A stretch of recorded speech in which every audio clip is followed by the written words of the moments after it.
राधे राधे प्यारे विद्यार्थियों, राधे राधे बोल लिया करो भाई मुंह से।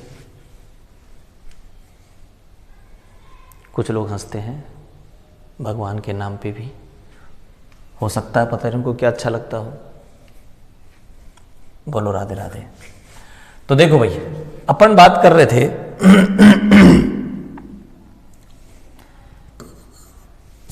अपन बात कर रहे थे solubility of gas in liquid, ये बात कर रहे थे अपन कि solubility of gas in liquid। और यहां पर अपन ने क्या क्या देख लिया था भाई, सोलवेंट की नेचर अपन ने देख ली थी, लाइक डिसॉल्व लाइक। सोल्यूट की नेचर अपन ने देख ली थी कि सोल्यूट अगर रिएक्शन कर जाएगा तो गुड़ जाएगा, आयोनाइज हो जाएगा तो गुड़ जाएगा। और तीसरा आपने देख लिया था टेम्परेचर। और टेम्परेचर में आपने ये देखा था कि अगर एक्सोथर्मिक प्रोसेस हुआ या एंडोथर्मिक प्रोसेस हुआ तो क्या होगा। एक्सोथर्मिक है तो आपने पढ़ा था टेम्परेचर बढ़ाने पर सोल्युबिलिटी घटेगी, और एंडोथर्मिक है तो आपने पढ़ा था टेम्परेचर बढ़ाने पर सोल्युबिलिटी बढ़ेगी भाई।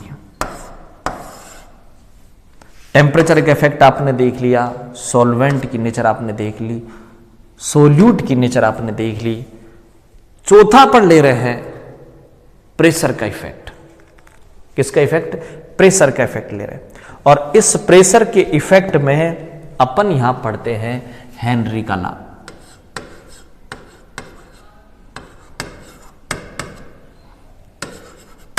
तो अपन पढ़ेंगे भाई हेनरी का नियम। हेनरी का नियम है क्या? सिंपल मैं ये कह दूं पहले कि अगर आप P बढ़ाओगे तो M बढ़ेगा भाई। अमाउंट ऑफ गैस है ये जो कि सॉल्वेंट में डिसॉल्व है, तो अमाउंट ऑफ गैस इंक्रीज होगा यदि आप प्रेशर इंक्रीज करोगे तो। कैसे?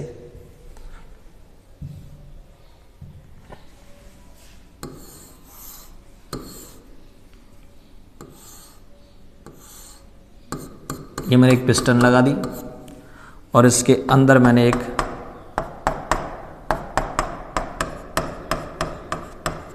सॉल्वेंट भर दिया कंटेनर में, और इसके ऊपर मैं एक गैस डाल दूं।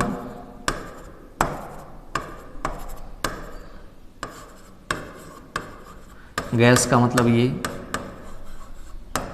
सॉल्यूट है, ठीक है। गैस का मतलब क्या है? ये सॉल्यूट है, ठीक है भाई। तो अब आप यहां पर प्रेशर बढ़ाओ। प्रेशर बढ़ाने के यहां दो तरीके हैं भाई। प्रेशर बढ़ाने के दो तरीके कौन से हैं? एक तो आप इस पिस्टन को नीचे दबाओ।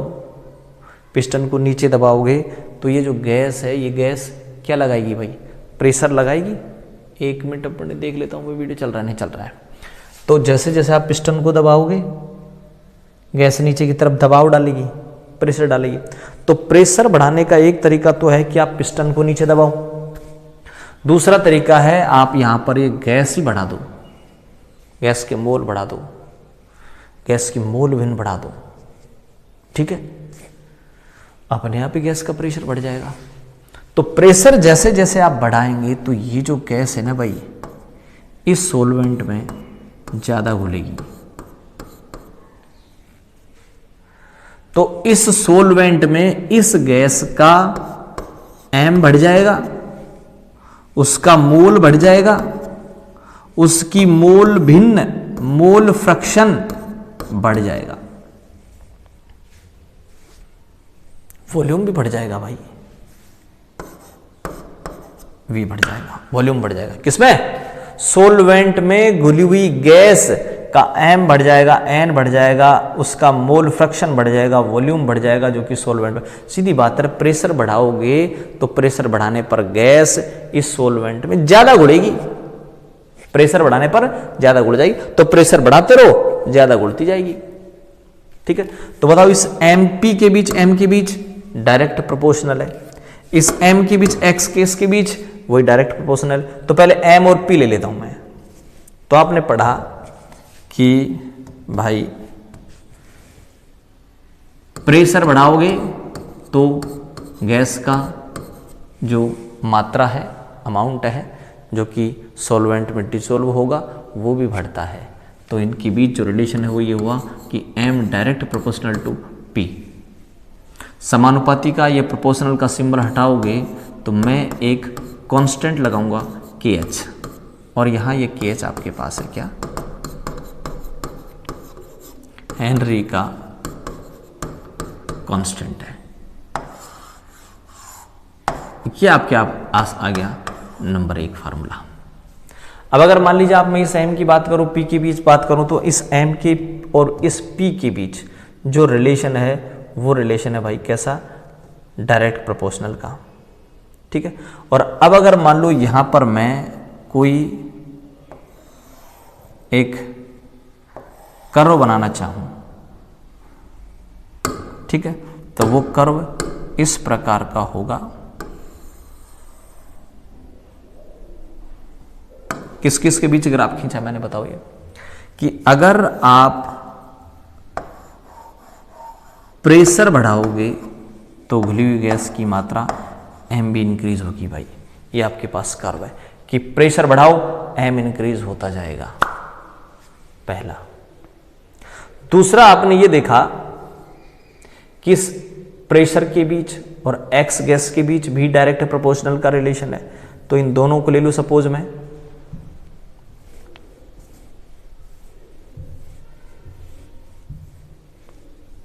ठीक है, यानी मैं ले रहा हूं क्या, मोल फ्रैक्शन ऑफ गैस, और मोल फ्रैक्शन ऑफ गैस होता है भाई क्या, X गैस। ठीक है, तो आपने क्या देखा भाई कि प्रेशर अगर आप बढ़ाओगे तो X गैस भी इंक्रीज होगा, डायरेक्ट प्रोपोर्शनल का रिलेशन है, डायरेक्ट ही प्रोपोर्शनल। तो X गैस, ठीक है, प्रोपोर्शनल है किसके, प्रेशर के। समानुपाती का सिंबल हटाओ, X गैस बराबर K प्राइम P। अब इस K प्राइम को अगर आप हटाएंगे तो इस K प्राइम की जगह आप KH रख सकते हैं। क्यों, क्योंकि ये K प्राइम बराबर होता है 1/KH। ठीक है भाई, तो X गैस बराबर हो गया P/KH।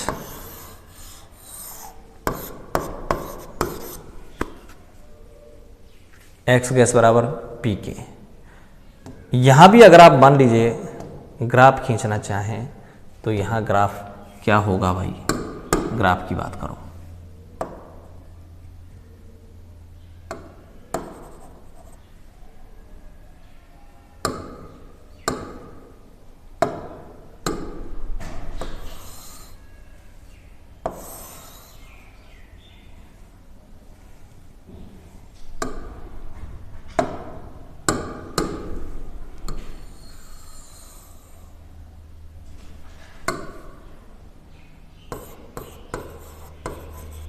S गैस इंक्रीज होगा यदि आप प्रेशर इंक्रीज करेंगे। तो भाई ये ग्राफ हो गया दूसरा आपके पास, कि प्रेशर बढ़ाओ X गैस इंक्रीज होगा।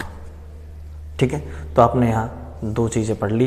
एक क्या पढ़ा भाई कि प्रेशर अगर आप बढ़ाओगे तो उस गैस का M बढ़ता है, दूसरा अगर आप प्रेशर बढ़ाओगे तो उस गैस का X गैस बढ़ता है, मोल फ्रैक्शन बढ़ता है, जो कि उस सॉल्वेंट में डिसॉल्व है। ठीक है, अब अपन पढ़ते हैं क्या इसकी लिमिटेशन। लिमिटेशन क्या है भाई, कुछ कंडीशन है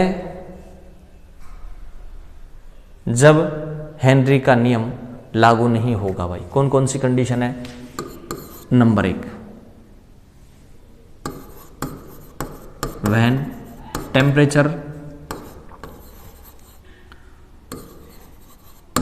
फेरी लॉ, बहुत कम हो, टेम्परेचर बहुत कम हो, और दूसरा when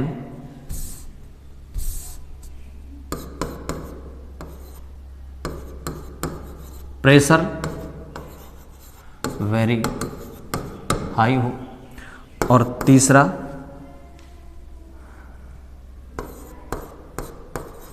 solute react with solvent. तो ये तीन कंडीशन क्या है भाई? देखो, टेम्परेचर बहुत कम हुआ गैस अपने आप ही घुल जाएगी भाई, प्रेशर लगाने की जरूरत ही नहीं पड़ रही, प्रेशर का इफेक्ट दिखेगा ही नहीं। प्रेशर बहुत ज्यादा हुआ, अगर किसी जगह का प्रेशर बहुत ज्यादा है तो वहां गैस अपने आप ही पानी में घुल जाएंगी। उसके बाद आप प्रेशर बढ़ाओगे तो प्रेशर के इफेक्ट आपको देखने को नहीं मिलेगा। और जब सोल्यूट और सॉल्वेंट दोनों रिएक्शन कर जाते हैं और फिर आप वहां जाएं कि भाई साहब मैं प्रेशर का इफेक्ट देखना चाहता हूं, आप वहां प्रेशर का इफेक्ट नहीं देखना चाहते क्योंकि ये दोनों राजी हैं। ठीक है ना भाई, ये दोनों राजी है तो आप क्या करोगे बताओ? इसमें आप कुछ नहीं कर सकते, आप प्रेशर के इफेक्ट देख ही नहीं सकते। क्यों? दोनों रिएक्शन कर ली, जितना घुलना था वो घुल चुके, प्रेशर के इफेक्ट आपको दिखेगा ही नहीं। प्रेशर बहुत ज्यादा है, इतने ज्यादा प्रेशर पर जितना घुलना था गैस वो घुल गई, प्रेशर के इफेक्ट देखने को मिलेगा ही नहीं। टेम्परेचर बहुत कम है, बहुत कम टेम्परेचर पर गैस अपने आप घुल जाएगी, जितनी घुलनी है उतनी, इफेक्ट देखने को मिलेगा ही नहीं। ठीक है, आगे ये हो गया आपके पास लिमिटेशन। अब देखते हैं इसके एप्लीकेशन।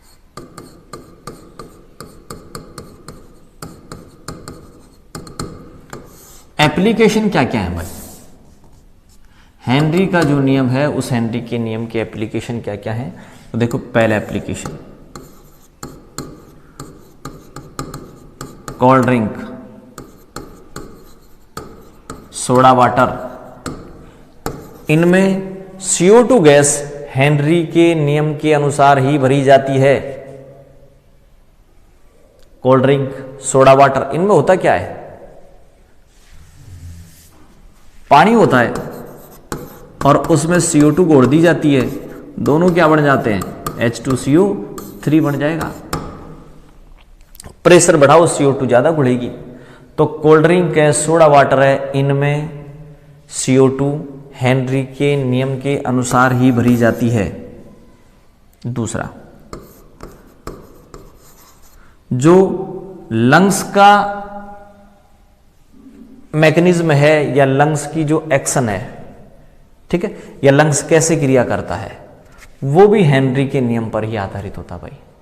जैसे ही अपन ने सांस लिया, फेफड़ों में ऑक्सीजन का प्रेशर बढ़ गया। लंग्स की बात करें तो लंग्स में इस प्रकार की एक स्ट्रक्चर है, ये मान लो यहां पर ब्लड है। क्या है ये? ब्लड है। यहां से ये लंग्स के अंदर एक बहुत छोटी स्ट्रक्चर है कुपिका, उसकी बात कर रहा हूं मैं। आपने सांस ली,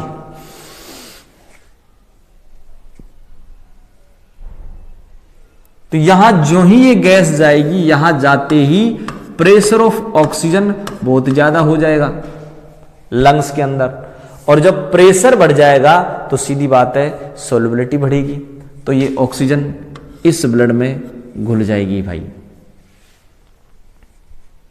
ठीक है, और इस ब्लड में प्रेशर ऑफ CO2 बहुत ज्यादा है, तो CO2 बाहर आ जाएगी भाई। तो देखो, प्रेशर पे डिपेंड कर रहा है, ब्लड में कौन सी गैस घुलेगी कौन सी नहीं घुलेगी, प्रेशर पे डिपेंड कर रहा है भाई। इसके अंदर वाले भाग में ऑक्सीजन का प्रेशर ज्यादा था, घुल गई। CO2 का प्रेशर कम था, बाहर आ गई। यहां प्रेशर ऑफ CO2 कम था तो CO2 बाहर आ गई, ऑक्सीजन अंदर चली गई। तो ये जो लंग्स एक्शन है, फेफड़ों की कार्य प्रणाली है, वो भी हेनरी के नियम पर आधारित है, या फिर मैं कहूं प्रेशर पर डिपेंड करता है कि प्रेशर बढ़ाने पर सॉल्युबिलिटी बढ़ेगी या घटेगी।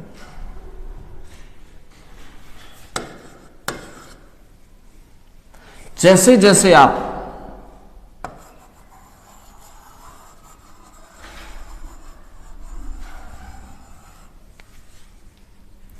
किसी का मकान यहां है, किसी का मकान यहां है, किसी का मकान यहां है और किसी का मकान यहां है भाई, और किसी का मान लो अपने यहां बिल्कुल धरातल पे है। तो जैसे जैसे आप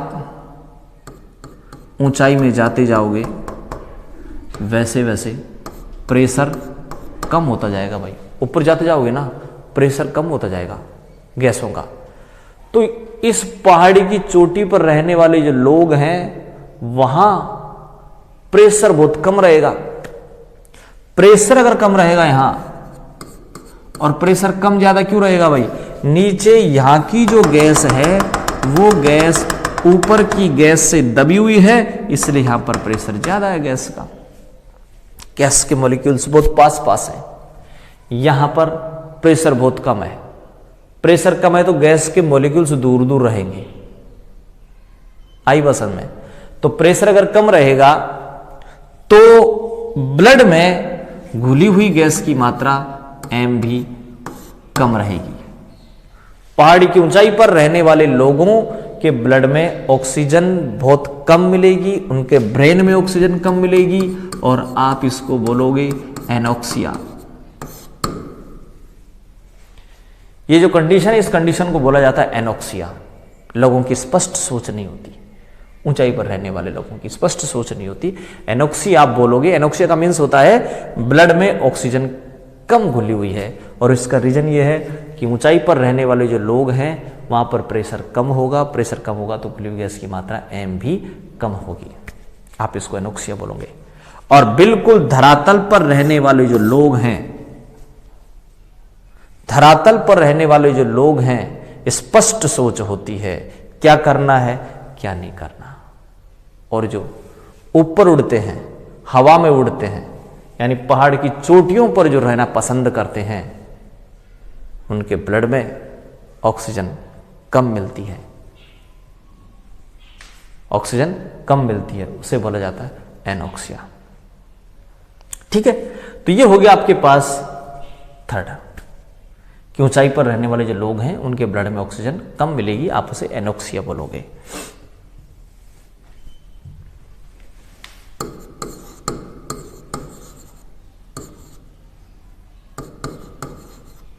मैं सी डाइवर की बात कर रहा हूं।